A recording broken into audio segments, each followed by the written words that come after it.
So, got to start off with this. Put up my first movie review webpage back in 1998, Jackie Chan fan webpage, and I did like 20 movie reviews on it. One of the 20 was Bloodsport 2. So, like, and just like I'd never seen Deathstalker 1 and 2 until the beginning of August. And coincidentally just watched them because they were on Amazon and I was just in a sword and sorcery mood because a Red Sonja movie came out. Right. So I just watched them on a whim. I get on the internet the next day and there's a picture of you and it says Deathstalker. I was like, and I just had a feeling, I bet that's going to play at Fantastic Fest and I'm going to be sitting down talking to the guy that starred in like the first movie I ever reviewed. So this is just like a crazy full circle moment. What was your review? Yeah, how many stars? 5? As someone that just loves martial arts movies, it was pretty good. Now it's unintelligible because I was a very stupid high schooler, but it was positive and we got to dig up this review. We will. The Internet Movie Database or the Wayback Machine, you can find it on there. It's a members.aol.com webpage. So that's the only place you can find it. There's screen captures and everything like that. So this is just a lot of fun. Fortunately, I don't think you had any movies back in 1998 for me to review. So. I mean, I was still making stuff in my parents' garage at that point. So they weren't really out for public consumption yet. Fair. So, to that point of Deathstalker, why Deathstalker in the year 2025? It's been 34 years since the last one. Why now? Everybody's asking that. They're like, why? And it's like, I don't know, seems obvious to me. We're in a bit of a fantasy renaissance right now, but a big budget fantasy renaissance. And that's not really the kind of fantasy that I love. I love stuff that's a little scrappier and more low budget, which to me gives it room to be crazier and weirder. Yeah. Much like most of my filmography. I wanted to make a crazy, weird fantasy movie. Deathstalker was on this list of Roger Corman properties that were basically up for grabs to be licensed or optioned. And yeah, I saw it as an opportunity to kind of satisfy that side of my creativity of wanting to do a sword and sorcery epic. And then also a sort of like sword fighting martial arts movie plus monster movie. It's a lot of stuff. But yeah, it felt like the right time to bring back such an obscure character. Which is, as soon as I was like, who's directing it right now? The guy that did Psycho Goreman? Oh, that's going to be wild. And even like to that point of like the just old school aesthetic that you go for, and like that fits bringing back Roger Corman. And I'll have more questions on that in just a second. But for you, why did you want to join in?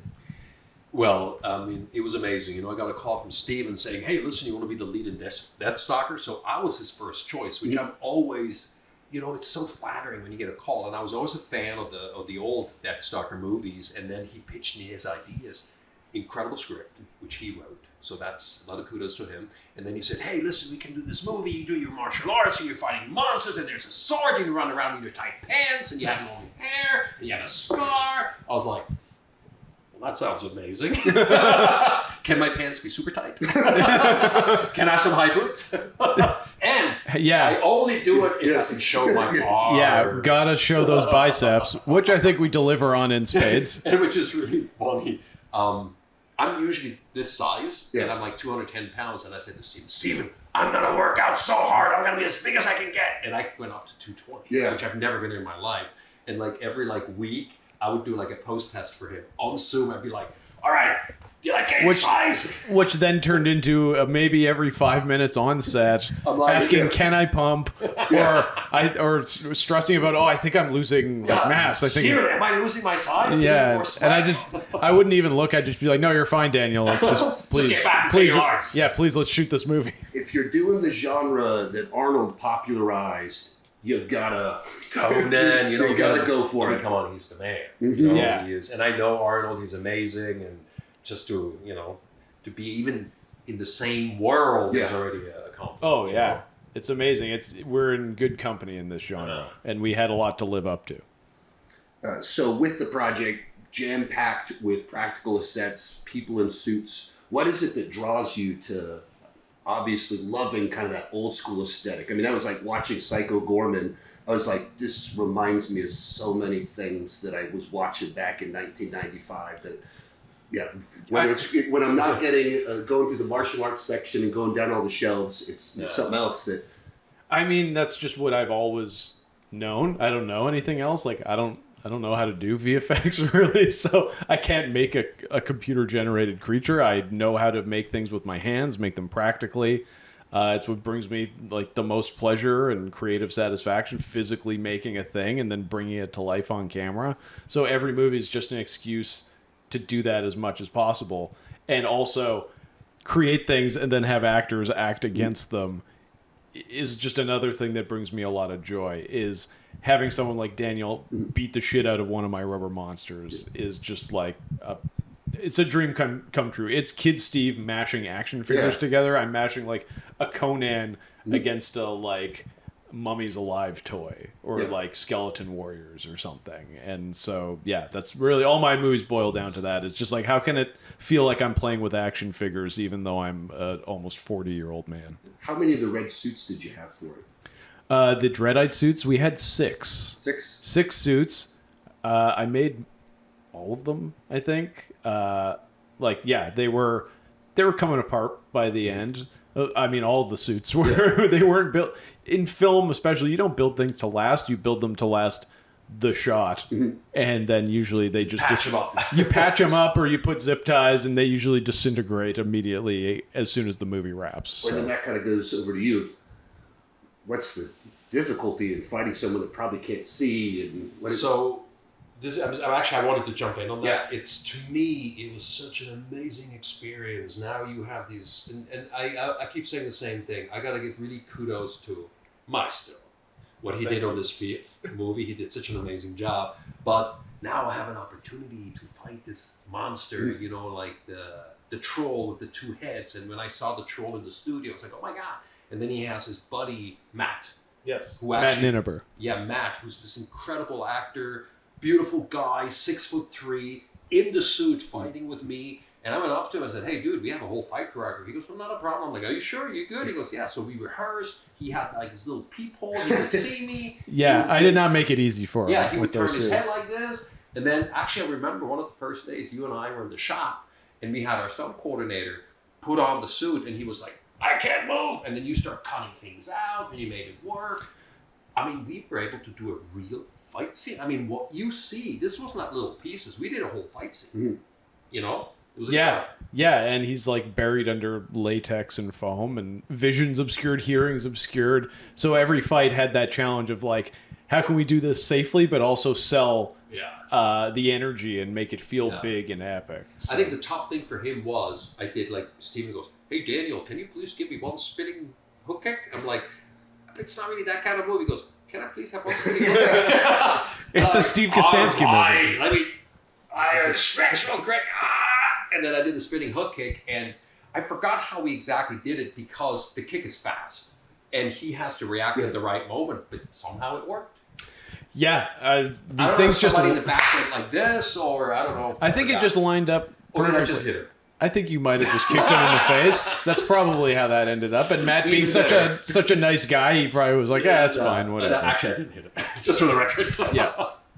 So, there's of course the obvious influences on a project like this, but what were some of the unexpected influences in writing it, in the creature design and everything? I mean, part of the reason that I wanted Daniel specifically for Deathstalker was because I'm a big fan of obviously the Bloodsport sequels, but also Mortal Kombat Conquest. And there's like an aesthetic to that style of show that I really like that show, Xena, Hercules. It's an era of fantasy that I thought it would be fun to like inject a little bit of that into this movie. So it reaches a lot further than just being, this is just Deathstalker and the aesthetic of the Deathstalker movie. It's like fantasy as I perceive it over decades. And so, like Mortal Kombat Conquest was a more obscure pull. The Fist of the North Star live action movie was it Gary Daniels? I think so. That one I referenced specifically because it's all shot in studio, and I just love that look. It's such a weird theatrical look to give your movie, and I knew with this movie we'd have to lean into that for budget reasons. So I committed to the idea of like, okay, well, we're going to have a lot of sets and things that maybe don't feel hyper realistic, but they're theatrical in a way that a fantasy movie like this should be. So that's why I leaned into those types of projects. But, you know, I have to say that those were some of my favorite scenes in the movie. Like when you created the scene when we walked through the forest and you had this whole world in the background and these two monsters That's what I was about to bring up. Yeah.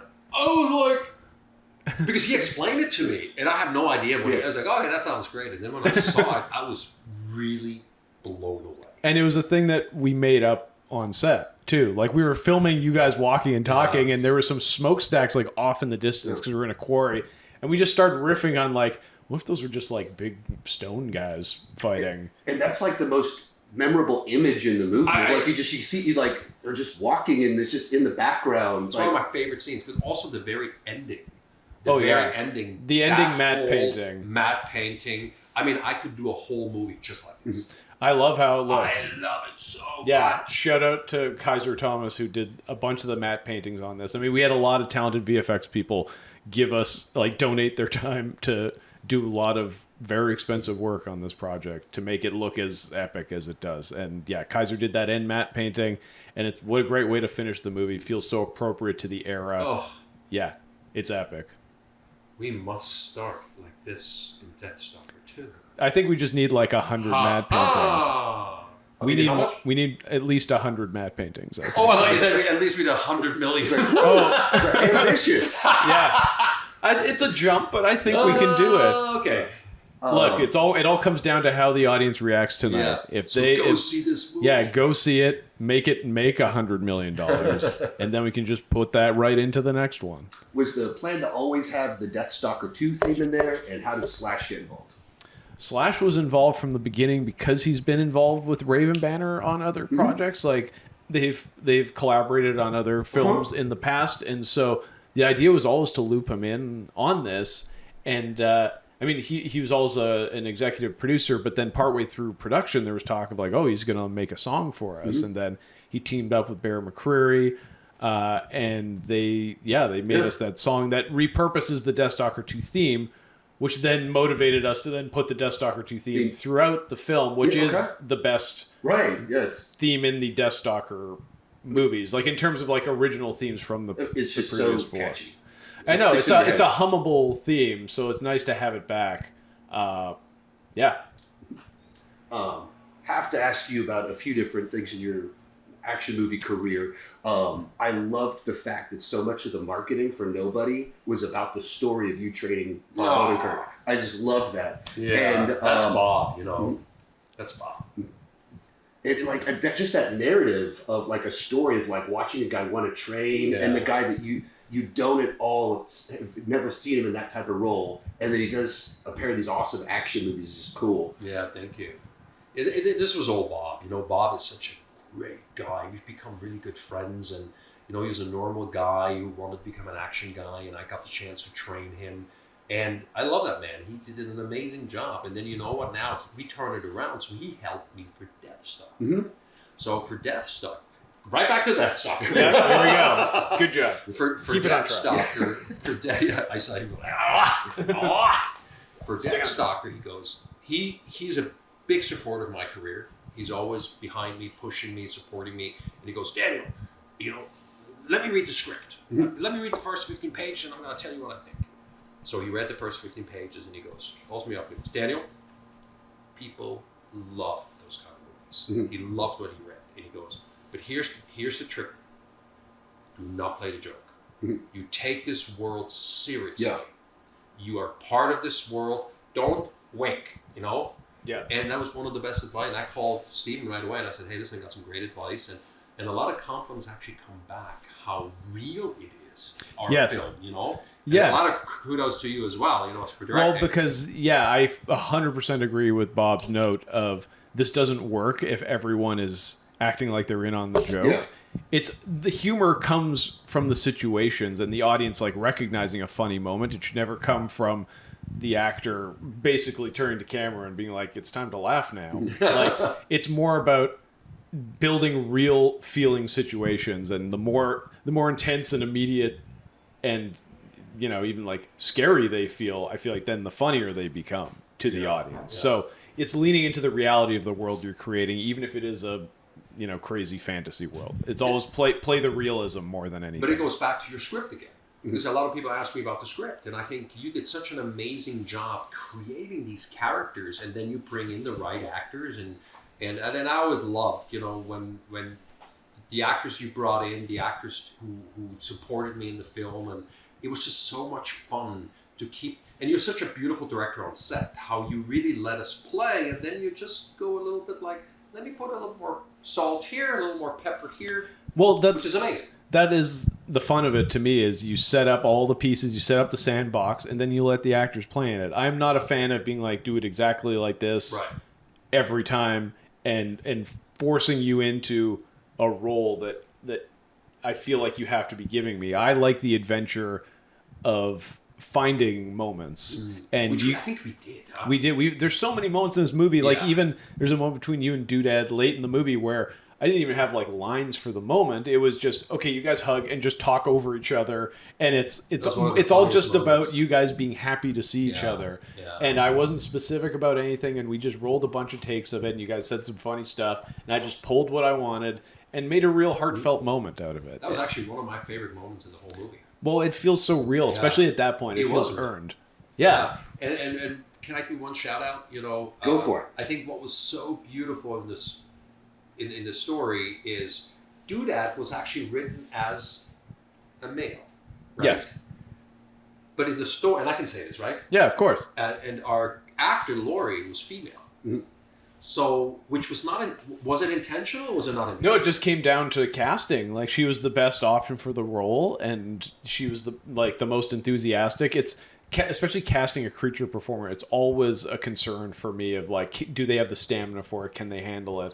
And she was the most enthusiastic and seemed the most capable and have the best stamina for the role. So it just lined up perfectly that it built this dynamic between the two of you, where it was not necessarily like two guys broing. It felt different. It felt more like family arguing in a kind of like a lighter way. Which is funny because this actually came to me while we were doing interviews one day, and I'm going like, oh, how would it have been if Laurie would have been male? Mm-hmm. Right. I think the dynamic would have been a little bit different. I probably would have been a little tougher. I would have been a little harder because she was female. Mm-hmm. I think I became a little softer. I became a little more charming. And like, the moment, remember when she's on top of me and I go, oh, that's awkward. Yeah, I feel like it just works because it's you and Laurie. Like, so, that's what sells that moment. To me, it was kind of like a godsend, where it came out of nowhere. It just happened, and it created this certain special chemistry between Laurie and I. And then Patton, of course, came in with this incredible voice and did this beautiful voice. And I think it just all works. We got lucky, huh? We did. It all just lined up. You did. Or I'm just really good at casting. I think you're good at your job. Yeah, I know how to do my job. Thank you so much for making a movie that goes back to whether the Roger Corman, the Xenas, that's all the stuff that I watched. And as a final note to you, whenever I watch a lot of the best action movies, I wait for the way they do Stan Lee cameos in the Marvel movies. I wait for you to show up and get killed or have a bone broken or something like that. But thank you so much for your time. And we'll see you on Deathstalker II, right? Yes, yeah, man. Absolutely.